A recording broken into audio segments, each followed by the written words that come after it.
This girl is being bullied again. The female school bully poured a large small bottle of drink into her meal, forced her to eat the stuff. The girl is afraid of being beaten up, so she puts her food in her mouth.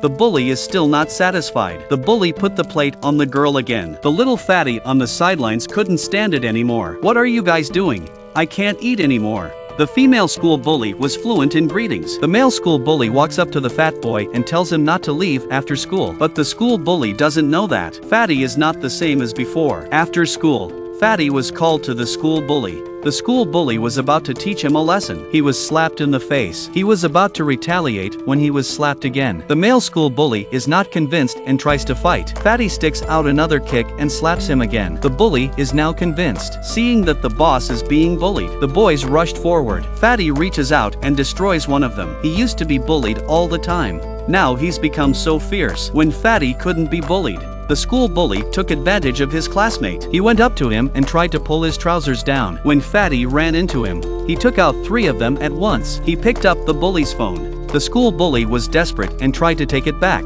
Fatty didn't give it back. He took it away. Once Fatty got home, Fatty found a video on the bully's phone. It was the girl who had been bullied, Anna. The bully had left one of her shoes hanging from the antenna. He told Fatty to go and get it back. But Fatty slipped when he was picking up the sneaker. Suddenly, and he fell. He hit Alan, the gangster, underneath. That's how Alan and Fatty swapped bodies. When he found out the truth, Alan rushed to the hospital. He pounced on his own body. All kinds of tossing and turning. The guy below was about to be crushed to death. He didn't get his body back either. This scene was seen by Alan's little brother Tom. He grabbed him by the neck and tried to cut him. The nurse got there just in time and pulled them apart. At night, Alan came back to the hospital to see his little brother Tom. Tom thought the little fat boy was causing trouble again. He was about to hit him. But then, Alan told him that he had swapped bodies with Fatty. Tom didn't believe him. So Alan told him about the scar on his face. He also told him about the 3 moles on his face. Tom was convinced. The 40-year-old brother was now a young man. So what's the point of going back to his body? Isn't that like rejuvenating? But Alan still insisted on finding a way to get his body back. Alan was talking to Tom. Suddenly he was bumped into by Anna behind him. He saw the bear she had dropped on the floor. Alan rushes after her. He ran into Anna's mother. Now Alan was in a state of shock because this woman was Mary, Alan's first love. "What are you doing here? Why are you talking out of turn? Don't you want to live? Bastard!" Alan ran away. The first moments with Mary, Alan's mind was flooded with memories. Suddenly Alan thought of Anna. Could this Anna be? Thinking of this, he sent Tom to get a piece of hair from his own body, which was lying on the bed. He pulled another strand of hair from Anna's head, and when the DNA was compared, there were 6 nines of similarity on the report. Anna was Alan's daughter. Back then, for fame and fortune, Alan dumped Mary to marry the daughter of a conglomerate. But Mary already had his child in her belly. Mary had raised Anna on her own all these years. It was because Anna was a fatherless child. That's why she was bullied by the bullies at school. With this in mind, Alan decided to help his daughter. Alan took Anna to the gym. Tom taught Anna to fight one-on-one. But there was a huge difference in strength. Anna couldn't breathe.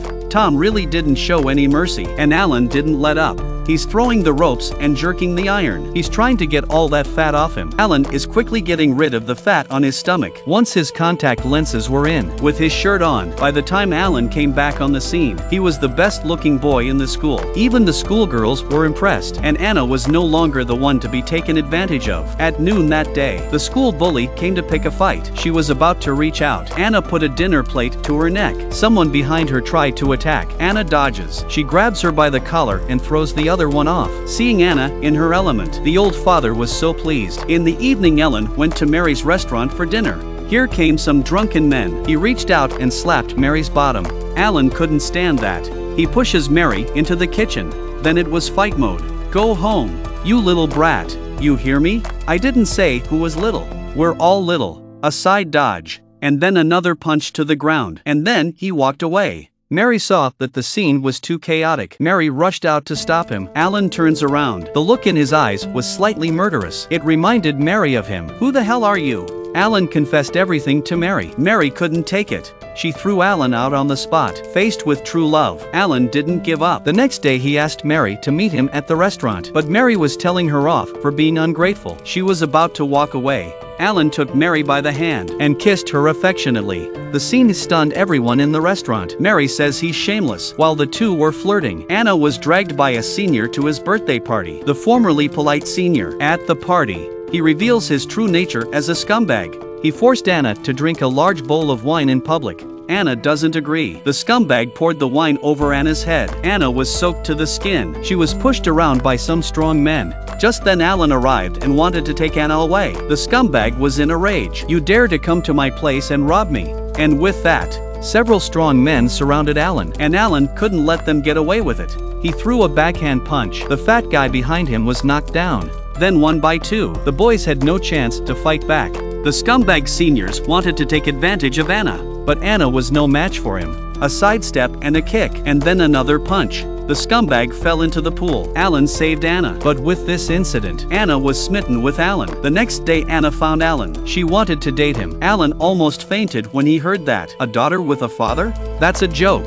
Alan pushed Anna away. He didn't look back and left. When she got home, Anna told Mary about her confession to Alan. To her surprise, Mary was furious too. "No, no, no, no. You stay away from that boy from now on." Anna wondered why Ellen and her mother were so upset when it was just a confession.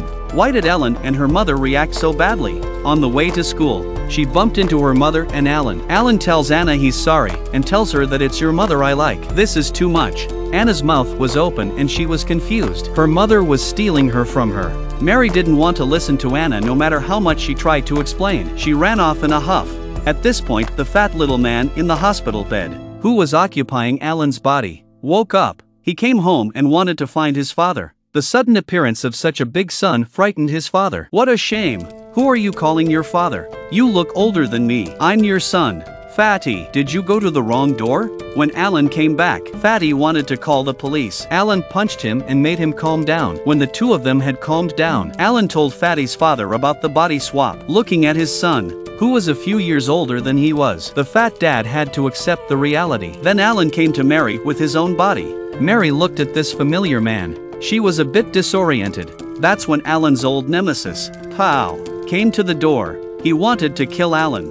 Fatty had never seen such a scene before. "Wait a minute, can you not kill me? I've just woken up and I'm going to die. I don't think I'm fit either." Alan put these two in the kitchen. He knew this was a fight that had to be fought. Then he took out one of the boys with 2 clicks. He lifted the stick and threw it at Piao. He didn't hit him. All the boys come up. Even if Alan is a good fighter, he can't beat 4 hands. He was knocked out with a blow from behind. Brother Bill didn't know that Alan had switched bodies with Fatty. He used the kid as blackmail. Then the people inside came out. Mary came out with a gas can. She unscrewed the gas valve. She took out the lighter and wanted to take him with her on the road. Seeing that this woman was going to get real, Piao quit. He took his boys and left. Through this incident, Alan realized Mary had always had him in her heart. On the other hand, Alan's father-in-law found out that during the period when Alan was missing, the company lost billions of dollars. It was his loser daughter's collusion with brother Biao. He also blamed Alan for all the losses. The father-in-law decided to give all his assets to his son-in-law. He decided to give all his assets to his son-in-law and let his loser daughter out of the house. Fatty followed Alan's arrangement and came to meet with his father-in-law. But as soon as he sat down, the loser daughter-in-law attacked him, saying that Alan was keeping a child outside the house behind her back, and that he had an illegitimate daughter. Alan panicked. He was about to tell Fatty how to explain, but the headphones didn't work when it mattered. Fatty confessed everything for Alan. He even gave up his father-in-law's fortune.